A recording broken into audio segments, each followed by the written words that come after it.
Dear class 9th, this is Merchant of Venice. We are going to start Act 2, Scene 2 in this video. Children, this scene focuses on a street in Venice. Now you'll find a character over here named Lancelot. Before I move on to the extracts, I would like to tell you that this scene is a very funny scene. Now this character named Lancelot is a clown in the play. Now he contributes to the mirth and gaiety by his antics. So his humor plays an important part in providing a comic relief, right? So the whole scene is more of a visual comedy as it involves the movement of the body and facial expressions. You'll find that in the opening scene of Scene 2, you'll find Lancelot Gobbo. This is what is his full name, Lancelot Gobbo. Now Lancelot Gobbo is the clown. He is found pondering over the question whether he should leave the service of Shylock, the Jew, and take up the service with the Christian Bassanio. Actually, he is famished in this service and decides to join Bassanio's group, who gives new liveries or new clothes to his servants. So you'll find that Scene 2 opens with Lancelot Gobbo's soliloquy. It's called soliloquy when the person is found debating with his own conscience. So you'll find over here Lancelot Gobbo is actually battling with his conscience about whether to leave Shylock's employment. So he relates an imaginary dialogue between his conscience and the devil, okay, which he calls Fiend. You'll find this word Fiend over here. So he is being like he has a debate between his conscience and the devil, that is Fiend, and his conscience tells him to stay while the devil tells him to run. So he sees Shylock as a kind of devil and feels that the Jew is the very devil incarnation. Okay, he's a devil incarnate. So his conscience though tells him to stay with Shylock, but he seems more inclined to take the advice of devil and run. Right? So let's come on to the lines over here. Now Lancelot says, "Certainly my conscience will serve me to run from this Jew my master. The fiend is at mine elbow and tempts me, saying to me, Gobbo, Lancelot, Gobbo, Lancelot, or good Gobbo, or good Lancelot Gobbo, use your legs, take the start, run away. My conscience says, no, take heed, honest Lancelot, take heed, honest Gobbo, or as aforesaid, honest Lancelot Gobbo, do not run. Scorn running with thy heels. Well, the most courageous fiend bids me back. Why, says the fiend. Away, says the fiend. For the heavens, rouse up a brave mind, says the fiend, and run. Well, my conscience, hanging about the neck of my heart, says very wisely to me, my honest friend Lancelot, being an honest man's son, or rather an honest woman's son, well, my conscience says, Lancelot, budge not. Budge, says the fiend. Budge not, says my conscience. Conscience, say I, you counsel well. Fiend, say I, you counsel well. To be ruled by my conscience, I should stay with the Jew, my master, who, God bless the mark, is a kind of devil, and to run away from the Jew, I should be ruled by the fiend, who, saving your reverence, is the devil himself. Certainly the Jew is the very devil incarnation, and in my conscience is but a kind of hard conscience to offer to counsel me to stay with the Jew. The fiend gives me more friendly counsel. I will run, fiend. My heels are at your commandment. I will run. So dear children, you'll find that the whole scene, as I told you, is more of a visual comedy as it involves the movement of body and facial expressions. So when Lancelot is using the soliloquy, is making the soliloquy in the beginning, it involves his mimicry on the strife between the devil and his conscience. Okay, and to present this kind of strife, what does he do? He has to jump back and forth. Just imagine Lancelot jumping back and forth and using two different voices. One representing the angelic voice of conscience and the other the evil voice of fiend. When the two gobos converse with Bassanio, there is again much visual comedy. You'll read ahead. Okay, so let's read out again. I'll just explain you word to word now. This is so in one go. First, you should read it and find it out. You come on to the expression to understand the extract properly. Now, what did you find over here? So you must have got a bit understanding that Lancelot has a conflict in his mind. He is in dilemma. You can say this is a word used, dilemma, when you are not able to decide what to do. He says, certainly my conscience will serve me to run from. This Jew, my master. So what does he say? That it is for sure, by all means, my conscience will allow me to run away from this Jew, my master. Okay, that speaks about Shylock. The fiend is at mine elbow and tempts me, saying to me, Gobbo Lancelot, Gobbo Lancelot, or good Gobbo, or good Lancelot Gobbo. That's further in the next page. So you'll find that the devil stands close to me and tempts me. Close to me, and what does it do? It is tempting me. It tempts me. Okay, the devil is close at hand and says coaxingly to me that good Lancelot Gobbo. Okay, just turn your page. He repeats number of times Lancelot Gobbo. So he says, use your legs.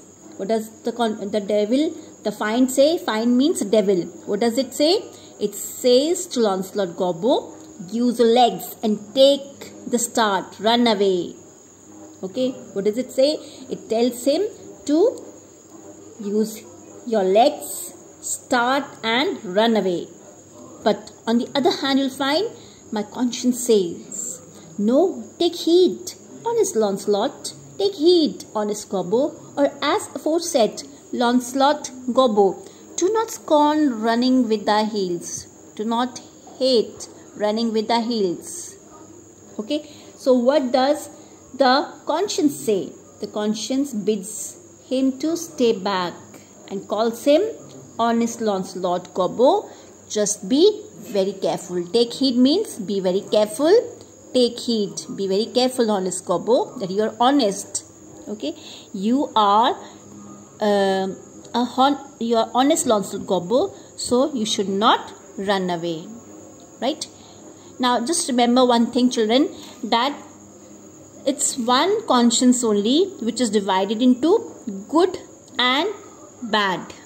Okay, it's one conscience of Lancelot which is split into good conscience and bad conscience. Now, good conscience is telling him that you are honest enough, so you should not run away from your master. But the bad, the devil or the fiend, that conscience tells him that he should run away from that place. Right? Now, then he says, well, the most courageous fiend bids me back. So over here, the good conscience tells him that hate the idea of running away, so you should not run away. But the bravest of the devils, the courageous fiend, that is the bold devil, persuades me, it advises me, it persuades me or orders me to be off immediately. Bids me back over here means to run away immediately. Fire, says the fiend. Away, says the fiend. Okay, for the heavens, rouse up a brave mind, says the fiend, and run. Okay, so what does the devil, that is the bad conscience, that is fiend, what does he advise Lancelot Gobbo? It tells him that away for the sake of heaven, gather some courage and flee away, run away. It tells him, for heaven's sake, build up the courage and run away from that place. Okay, for the heaven's sake, rouse up the brave mind. That means that it tells it to build up the courage and run away from that place. Okay, well, my conscience hanging about the neck of my heart says very wisely to me, my honest friend Launcelot, being an honest young man's son, or rather an honest woman's son. When my conscience says, Launcelot, budge not. Budge not means move not. Budge, says the fiend. Budge not, says my conscience. Conscience, say I. You counsel well. Then says, it's me. Like one time, what does it see? Hanging. Well, my conscience hanging about the neck of my heart. So what does the conscience say? But my conscience clinging close to me advises me that my honest friend Launcelot, since you are the son of an honest man, okay, I should rather say the son of an honest woman, where my conscience says to me, Launcelot, do not move. Budge means move not. So do not move. But the devil says, budge. So just, you see, the two sides, the good and bad conscience, are pulling Launcelot on the either side. Just imagine that way. One is saying, budge not. Do not move. Do not run away. But the other one is saying, move. Okay. Budge not, says my conscience. Then conscience, say I. You counsel well. Find, say I. You counsel well. So, what does he say? I, when listening to both of these both the split part of my conscience, what do? I say to my conscience that your advice is sound. Your advice is good. Okay, then I say to the devil that your advice is also good. Right? Then he says, to be ruled by my conscience, I should stay with the Jew, my master. If I am ruled, if I listen to my conscience, I should remain in the service of the Jew. Okay, who may? Then he says, may God pardon. Then he suddenly, when he mentions his master, then he says, God bless the mark. God bless the mark means, he means to say that may God bless us. When he mentions that and says, it's a kind of devil. In a way of saying, he says that God pardon me for saying so, that my master is a sort of a devil. Then he says, and to run away from the Jew, I should be ruled by the fiend, who saving your reverence is the devil himself. Saving your reverence means reverence refers to the respect, right? He says that, but if I run away from the Jew, I would follow the direction of the devil himself. Okay, certainly the Jew is the very devil incarnation. So it's for very sure, we're very sure Jew is the devil personified. It is the personification of the devil only. Jew, that is Shylock, is the personification of its new incarnation. That is what is incarnation? He means to say that he is a spirit, okay, in the form of a devil himself. Then, and in my conscience is but a kind of hard conscience to offer to counsel me to stay with the Jew. And he says that, but my conscience is very hard conscience. He's talking about his good conscience. It's very hard conscience. It is counseling. It means it is giving him advice to stay with the Jew. So that is why it is very hard conscience. Why it is hard conscience? Because it is giving difficult advice to stay with the Jew. The fiend gives more friendly counsel. Then he says that it's the devil. Devil in him, the bad conscience, is giving him more friendly advice. So what he should do? I will run. Find, my heels are at your commandment. So good devil, I will make a move. My heels are at your service. So I'm going to run away. My heels are at your command. So I will run away. When he is running, just imagine, as he has listened to his the devilish conscience. So what does he, when he is about to run, he is he rushes from that place. Just as he does so, from the other side, old Gobbo enters with a basket. So who is old Gobbo? Old Gobbo is father of Lancelot Gobbo. So exactly in saying, you'll find that Lancelot Gobbo collides with, as he rushes out from this Shylock's house, he collides with Gobbo, his own father. Okay, and you see this Gobbo is actually, this character Gobbo is also similar to his son. Okay, but he has one disability, that his vision is not clear. He cannot see clearly. So he is a helpless man whose vision is not clear. Okay, he has a poor vision. So what does Lancelot do? Lancelot, when he, what does he do? He plans to play a practical joke on the poor man. Okay, so taking advantage of old Gobbo's more than sand blind condition, that is, he gives him wrong direction to Shylock's house and confuses him. See, let us see how he does.